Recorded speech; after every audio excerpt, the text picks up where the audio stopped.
बिस्मिल्लाहिर्रहमानिर्रहीम। अस्सलाम वालेकुम नाज़रीन, मैं हूँ साकिब बशीर। आज ईद के दूसरे दिन हम गांव से आपसे मुखातिब हैं। बड़े अहम मौजू पे बात करनी है। ईद जिस दिन चांद रात थी तो सुप्रीम कोर्ट ऑफ पाकिस्तान की जानिब से बड़ा ही अहम एक ऑर्डर जो है वो जारी हुआ। ये ऑर्डर जो है वो 3 अप्रैल को जो समाअत हुई थी, 6 जजेस के अज खुद नोटिस, 6 जजेस का जो खत था उस पर अज खुद नोटिस की ये समाअत थी। 3 अप्रैल से इस का जो तहरीरी ऑर्डर था इसका इंतज़ार था। और ये तहरीरी ऑर्डर जो पार्टीज थी, जो फ्री कैन होते हैं, उनके साथ ये इतला है कि शेयर कर दिया गया था, लेकिन सुप्रीम कोर्ट ऑफ पाकिस्तान की वेबसाइट पर ये ऑर्डर मौजूद नहीं था। एक गैर मुतवक्को तौर पर, उमूमी तौर पर इतने ही अहम नौइयत के जितने भी मुकदमात हैं उन तमाम के तहरीरी जो रिटन ऑर्डर्स हैं वो सुप्रीम कोर्ट की वेबसाइट पर आ जाते हैं, लेकिन ये ऑर्डर मौजूद नहीं था, ये इतला है। और सीनियर सहाफ़ी हसनात मलिक साहब जो है वो उन्होंने इसकी खोज लगाई और उसके बाद ये खबर जो है वो ब्रेक की। बहुत बड़ी खबर थी और खबर है। इसमें जो तहरीरी ऑर्डर है, बड़ा तवील तहरीरी ऑर्डर है। इसमें सुप्रीम कोर्ट ऑफ पाकिस्तान का जो बेंच था वो बेंच टूट गया है। 3 हिस्से हैं, तीनों हिस्सों पे हम बात करेंगे। एक तो सुप्रीम कोर्ट के 7 जजेस ये केस सुन रहे थे। 5 जजेस ने क्या जो है वो ऑर्डर पास किया और क्या उन्होंने मौक़िफ़ इख्तियार किया है। जो जस्टिस याहिया अफरीदी हैं वो क्यों इस बेंच से अलग हुए हैं और क्यों उन्होंने इस केस की समाअत से माजरत की है, इस पर बात करेंगे। और तीसरा मामला सबसे अहम, जस्टिस अतर मिनल्ला ने बड़ा अहमियत का हामिल नोट लिखा है। उस नोट से मुतल्लिक ज़रूर हम बात करेंगे कि क्यों जस्टिस अतर मिनल्ला ये कह रहे हैं कि इस मामले की संगीनी और हसासियत को मद्देनज़र रख कर जो है वो आगे इसको देखा जाए और उसी के तनाजुर में इसका जो है वो फैसला होना चाहिए। और उन्होंने अपनी जो राय थी उसका भी इजहार किया है और जो 12 पैराग्राफ हैं सुप्रीम कोर्ट के इस ऑर्डर के, उनसे इख्तलाफ भी किया है। सबसे पहले हम बात करते हैं कि सुप्रीम कोर्ट ने ऑर्डर क्या किया है। सुप्रीम कोर्ट ने ऑर्डर यह किया है कि अदलिया की जानिब से बतौर इदारा इंस्टीट्यूशनल रिस्पांस जो है वो बतौर इदारा जवाब के लिए Pakistan bar council, supreme court bar association और फेडरल गवर्नमेंट जो है वो उसको और हाई कोर्ट्स के रजिस्ट्रार को और अटॉर्नी जनरल को इसमें नोटिस जो है वो जारी किया है। ये है इसका order. Pakistan bar council, supreme court bar association, federal government पहले ही अपनी एक राय कायम कर चुकी हैं, राय दे चुके हैं और वो कह चुके हैं कि जो इसमें जो कमीशन है, जिस तरह तसद्दुक जिलानी साहब साबिक चीफ जस्टिस, उनकी सरबराही में एक कमीशन बनाया गया था, तो उस कमीशन के हवाले से वो राय दे चुके हैं कि वो कमीशन ही इसका रास्ता है। अटॉर्नी जनरल कह चुके हैं कि कमीशन ही उसका रास्ता है। 2017 एक्ट के तहत ये कमीशन जो है वो कायम किया गया था। तो अब दोबारा उनसे राय जो है वो मांगी गई है। अब दोबारा क्या वो अपनी राय तब्दील करेगी? Federal government, supreme court bar association, Pakistan bar council क्या अपनी राय वो तब्दील करेंगे या वही राय जो है वो देंगे? एक तो ये है मामला। और इसके अलावा जो हाई कोर्ट्स के रजिस्ट्रार हैं वो नया मामला है, अहमियत का हामिल है। तमाम हाई कोर्ट्स, मतलब Islamabad high court, Lahore high court, Sindh high court, जो है वो Peshawar high court, Balochistan high court, तमाम हाई कोर्ट्स के रजिस्ट्रार को ये कहा गया है कि वो 25 अप्रैल से पहले पहले जो अपनी आरा हैं, अपनी जो तजावीज़ हैं, इस हवाले से वो सुप्रीम कोर्ट ऑफ पाकिस्तान को अरसाल करेंगे। और जो 3 स्टेक होल्डर्स हैं इनको भी ये कहा गया है कि आप भी अपनी तजावीज़ जो है वो अरसाल करेंगे। और इसके अलावा हामिद खान साहब जो सीनियर वकील हैं, और एक और जो है वो पिटीशन थी, उसके हवाले से भी अदालत ने लिखा है कि उसका फैसला भी होगा। और ऐसे लग रहा है कि आइंदा समाअत से कबल ये पिटीशन भी उसके साथ शायद जो है वो लग जाए, क्योंकि वो जो पिटीशंस थी इसी हवाले से दायर हुई थी और supreme court practice and procedure act के तहत वो उन्होंने लिखा है कि उस कमेटी में जाएगा, कमेटी डिसाइड करेगी कि उसमें उन पिटीशंस को जो है वो टेकअप करना है और किस तरह करना है और कौन सा बेंच जो है वो उसको सुनेगा। इस ऑर्डर में जस्टिस याहिया अफरीदी ने जो इख्तिलाफ किया है उस पर भी बात हम करते हैं, लेकिन हुक्मनामे में ये कहा गया है कि इस्लामाबाद हाई कोर्ट के 6 जजेस के खत के मामले की संजीदगी को देखते हुए आज खुद सुप्रीम कोर्ट ने नोटिस लिया और मामले की संजीदगी को देखते हुए वज़ीर-ए-आज़म से मुलाकात का फैसला किया गया। और फुल कोर्ट इजलास में आर्टिकल 248 के तहत वज़ीर-ए-आज़म को हासिल इस्तिस्ना का हवाला दिया गया है। वजाहत करते हुए बताया गया है कि आर्टिकल 248 के तहत वज़ीर-ए-आज़म या वज़ीर कानून को तलब नहीं किया जा सकता। तो अब क्या अदालतें माजी में जो इस किस्म की तलबियाँ कलती रही हैं, तो क्या वो गैर आइनी या गैर कानूनी तलबियाँ थीं? ये वो सवाल है जो है वो इस तनाजुर में जो है वो सामने आता है। इस हुक्मनामे में यह भी कहा गया है कि अटॉर्नी जनरल के मुताबिक वफाकी वजीर कानून ने लाहौर में साबिक चीफ जस्टिस तसद्दुक हुसैन जिलानी के घर जाकर मुलाकात की और बाद अज़ां इंक्वायरी कमीशन के बारे में मुजव्वज़ा TORs भी फराहम किए गए। सुप्रीम कोर्ट ने कहा है कि बदकिस्मती से तसद्दुक हुसैन जिलानी के खिलाफ सोशल मीडिया पर बुरी मुहिम चलाई गई। अदालत उज़्मा ने अपने हुक्म में यह भी बताया है कि अटॉर्नी जनरल ने कहा जजों के खत में मौजूदा चीफ जस्टिस ऑफ पाकिस्तान के दौर में कोई जो है वो वाक़या दर्ज नहीं है। मतलब जजेस ने, इस्लामाबाद हाई कोर्ट के 6 जजेस ने जो खत लिखा है उस खत में कोई वाक़या ऐसा दर्ज नहीं है जो 16 सितंबर 2023 के बाद 25 मार्च तक जो है वो हुआ हो। तो ये कह रहे हैं कि 16 सितंबर से 25 मार्च के दरमियान का कोई वाक़या जो है वो दर्ज नहीं है। लेकिन यहाँ पे ये क्लैरिटी तो हो गई, लेकिन मामला ये है कि मई 2023 तकरीबन 20 या 21 मई 2023 को सुप्रीम कोर्ट में उस वक्त के जो चीफ जस्टिस थे उमर अता बंदयाल, उनसे जब ये जजेस मिले थे और उनके सामने ये सारे मामलात रखे थे, उनके सामने ये सारी चीज़ें रखी थी, और उसके बाद उनकी आज के चीफ जस्टिस काजी फाइज ईसा, उस वक्त के सीनियर तरीन सुप्रीम कोर्ट के सीनियर प्यूनी जो है वो उनके साथ भी मुलाकात हुई थी और उनको भी इन तमाम वाक़यात का, खदशात का, मुदाखलत का जिक्र उनके सामने किया गया था।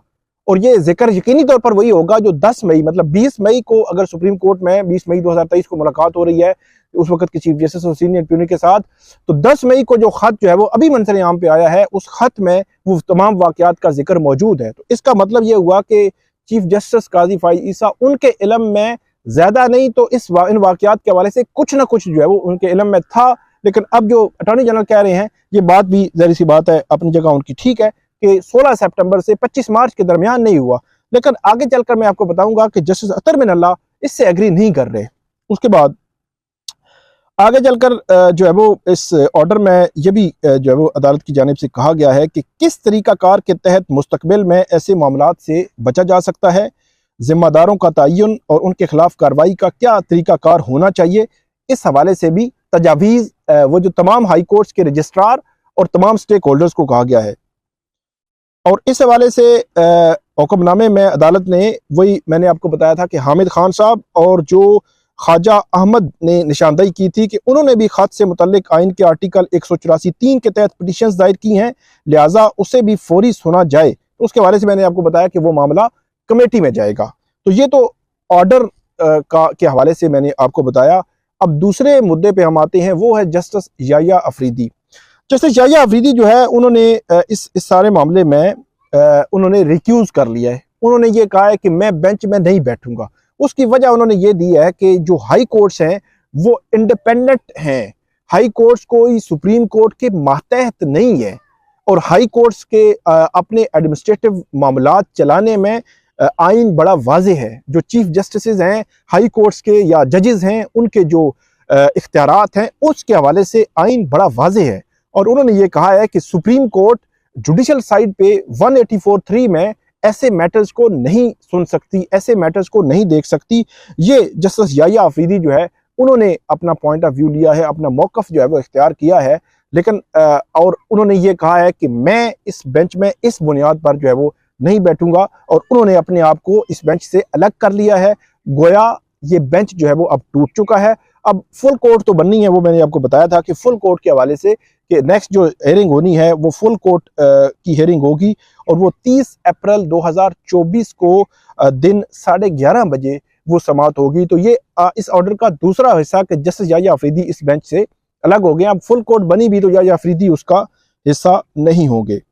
अब तीसरे और अहम मामले पे आते हैं, वो है जस्टिस अतर बिन अल्लाह। उनका जो नोट है, उन्होंने अपने नोट अलग से नोट लिखा है कि उन्होंने कहा है कि 12 पैराग्राफ से वो अदम इत्तेफाक करते हैं।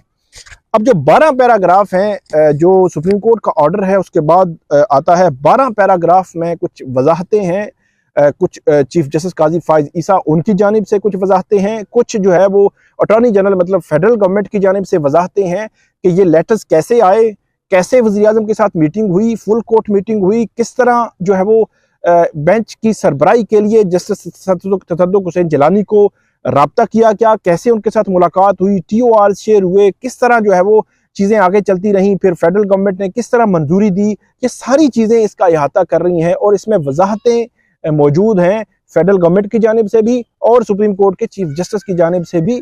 कहीं ना कहीं अपने एक ऑर्डर्स की सूरत में ये जो है वो इसको रिप्रोड्यूस किया गया है। लेकिन जस्टिस अतर मिनल्ला कहते हैं कि मैं 1 से 12 पैराग्राफ से इत्तेफाक खुद को नहीं करता और इत्तेफाक नहीं करता, और वो कहते हैं कि वज़ीर-ए-आज़म को तलब किया जा सकता है या नहीं, इस सवाल पर फुल कोर्ट ने अभी गौर करना है। हुकूमत के कमीशन बनाने से अदलिया की आज़ादी मुतासर होती है या नहीं, अभी ये तय होना है। जो सवाल अदालत के सामने हैं उन पर अभी राय देना मुनासिब नहीं। हाई कोर्ट जजेस का खत दिखाता है कि वो हर मुतलका फोरम पर मामला उठाते रहे, मामले की संजीदगी के बावजूद इदारे ने रिस्पॉन्स नहीं दिया। मतलब जो इदारा बतौर अदलिया ने, जुडिशरी ने बतौर इदारा इस पर रिस्पॉन्स नहीं दिया। और वो आपको पता है, मैं आपको बताता रहा हूँ कि 1 साल से वो अपने चीफ जस्टिस को लिख रहे थे। मतलब 10 मई 2023 को भी लिखा, 12 फरवरी 2024 को, ये रिकॉर्ड के 2 खतूत हैं, उन्होंने इस पे कोई कुछ भी नहीं किया, ये जजेस ने अलज किया है। उसके बाद जस्टिस अतर मिनल्ला लिखते हैं कि हाई कोर्ट जजेस ने वही किया जो हर जज हलफ के मुताबिक करने का पाबंद है। हाई कोर्ट के 6 जजेस पर शक की कोई वजह मौजूद नहीं। हाई कोर्ट जजेस ने आइन की पासदारी का हलफ उठाया है और सियासी असरात रखने वाले केसेस में मुदाखलत को जुटलाया नहीं जा सकता। जुल्फ़िकार अली भुट्टो रेफरेंस में अदालत खुद ये मान चुकी है। मुदाखलत किस हद तक है ये दिखाने के लिए असगर खान केस काफ़ी है। और इसके अलावा जो जस्टिस अतर मिनल्ला हैं, उन्होंने ये कहा है कि इस्लामाबाद हाई कोर्ट के 6 जजेस के खत में एक और संगीन मसला ये भी है कि आइन और कानून तोड़ने को मामूल की बात समझने का कल्चर शुरू हो गया है। ये बहुत खौफनाक बात है। उसके बाद जस्टिस अतर मिनल्ला कहते हैं कि आला तरीन आइनी अदालत के जज की हैसियत से हम ऐसा नहीं कर सकते कि एग्जेक्टिव इख्तियारात के इस्तेमाल में संगीन गलतियां करें और अदालतें आंखें बंद करें और इसके नताइज इनफरादी आज़ादियों और हुकूक पर पड़ते हैं। उसके बाद जस्टिस अतर मिनल्ला कहते हैं कि अगर अदालतें शहरियों के हुकूक का तहफ़्फ़ुज़ ना कर सकीं तो शहरी अदलिया की आज़ादी पर सवालात उठाने में हक बजानब हैं। अवाम का अदालती निज़ाम पर एतमाद उस वक़्त ख़त्म हो जाता है जब अदालतों के बारे में तासुर हो कि उन्होंने समझौता किया हुआ है। कभी किसी का एहतसाब नहीं हुआ जिसकी वजह से बिगाड़ बदतरीन शक्ल इख्तियार कर चुका है। सियासी असरात रखने वाले केसेस में मुदाखलत को जुटलाया नहीं जा सकता। और आगे वही बात उन्होंने की है कि वो जो जुल्फ़िकार अली भुट्टो केस में अदालत ये मान चुकी है और असगर खान केस ही इसके लिए काफ़ी है। जस्टिस अतर मिनल्ला ने बहुत अहम नोट लिखा है, लेकिन इसमें अनफॉर्चुनेटली ये मामला अब जस्टिस अतर मिनल्ला या 6 जजेस के खिलाफ बहुत बड़े पैमाने पर मुहिम जो है वो जारी है, उनके खिलाफ संगीन किस्म की मुहिम जारी है और इल्ज़ामात लगाए जा रहे हैं। मेरा ख्याल ये है कि ये इंडिपेंडेंस ऑफ जुडिशरी का मामला है। बजाय इसके कि इल्ज़ाम तराशी करें, बजाय इसके कि इसको पोलिटिसाइज करें, सियासत ज़दा करें, इस मामले को वंस फॉर ऑल सेटल होना चाहिए। क्योंकि जजेस, हाई कोर्ट के जो जजेस हैं, 6 जजेस हैं, 1 नहीं 2 नहीं 6 जजेस हैं, और उन्होंने ये खत लिखा है और मेरी नज़र में, मेरी ऑब्जर्वेशन में उनका पॉलिटिकली किसी एंगल से किसी तरह भी कोई ताल्लुक नहीं। अब अगर बात की जाए कि ये तमाम केसेस हाई प्रोफाइल केसेस हैं, हाई प्रोफाइल केसेस ही उनमें इन्फ्लुएंस होता है, रूटीन के केसेस में इन्फ्लुएंस नहीं होता। मैं बार बार वीडियोस में कह चुका हूं। तो अब सुप्रीम कोर्ट ऑफ पाकिस्तान में ये मामला है, 30 अप्रैल को दोबारा टेकअप होना है। देखेंगे कि सुप्रीम कोर्ट इस मामले को किस तरफ लेके जाती है। आखिर में मैं कहूँगा कि जो जस्टिस अतर मिनल्ला का नोट और हाई कोर्ट के जो तमाम रजिस्ट्रार हैं, हाई कोर्ट्स हैं तमाम, उनकी जो ओपिनियंस हैं, जो आरा हैं, वो बड़ी अहमियत की हामिल होगी इस सारे मामले में। देखते हैं कि हाई कोर्ट्स इस हवाले से क्या बोलती हैं। तो ये थी आज की हमारी वीडियो। उम्मीद है आपको ये पसंद आएगी। इस पे फीडबैक दीजिएगा, कमेंट कीजिएगा। बहुत शुक्रिया।